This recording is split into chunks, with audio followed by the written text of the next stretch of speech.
In what way did those musicians help you back then? Yeah. In what kind of way? I still know some of those people that I met that very first time that I played, and just a lot of good advice. People who'd been doing it longer than me, and you know how to go about being an independent artist, building your fan base one by one, what was important to do, you know, what wasn't important, where you should spend your money, because you know there's lots of places that you can.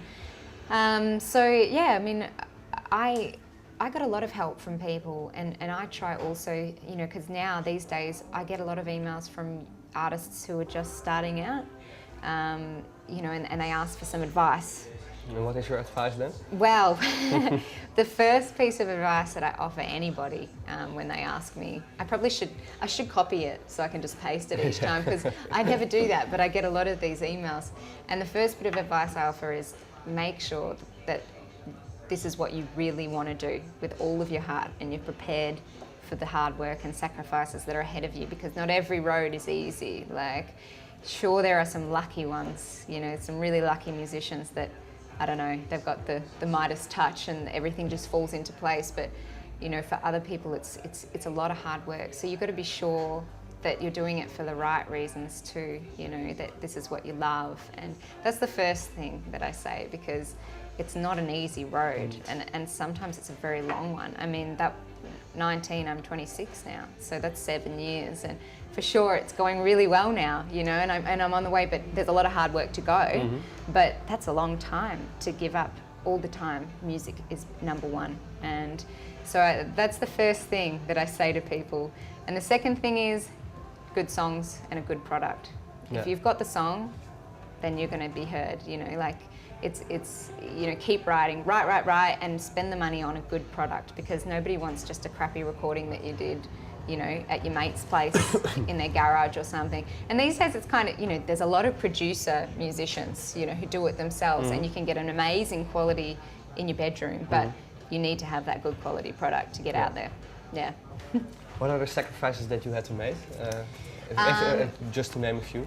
So, I mean, for me it kind of all goes in, the main and biggest one is leaving my home, and with that is my family and my friends and my loved ones, you know, partners that I've had to have long distance relationships with, friends that I've had to have long distance relationships with. You know, from the very beginning. I started playing gigs when I was only 16.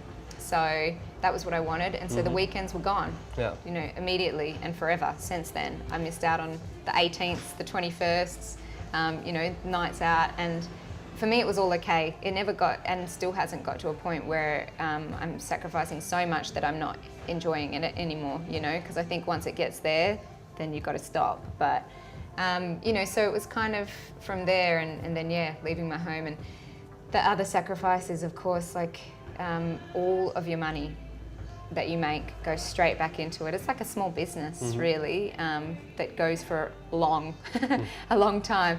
And so whenever I've had so many different jobs, you know, especially when I was starting out, because it wasn't just original music. I played many things like cover gigs or corporate gigs, and then weddings. I had weddings. But actually, I do love playing at weddings.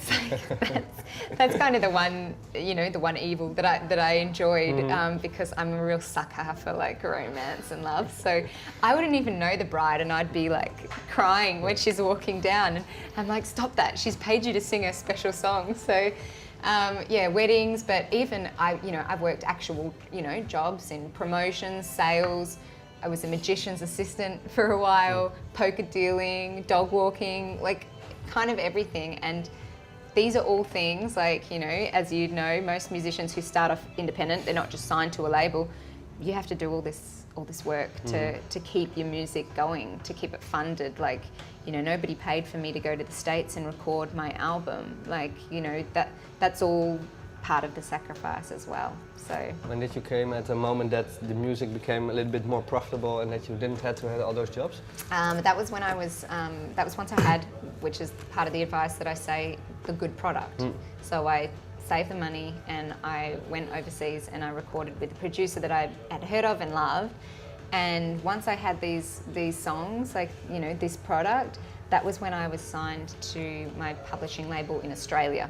And that's when it started working more because, you know, publishing and licensing and syncing, that's really great exposure. Number one, like, you know, I watch TV shows and I hear music and I'm like, oh, where is that? You know, and it's also, number two, it's really good money for the artist. So that's when it started, like I started earning a bit more and, you know, being able to put it back into the music fund and consider things like coming to Europe and touring around Europe and, you know, spending more money on the music. So that was I think, yeah, that was a couple of years ago now, about 2 years ago, that it started working a bit more. But for sure, still now, everything goes back in, like, you know. And I think it gives you more focus. Definitely, yeah, you're right. So.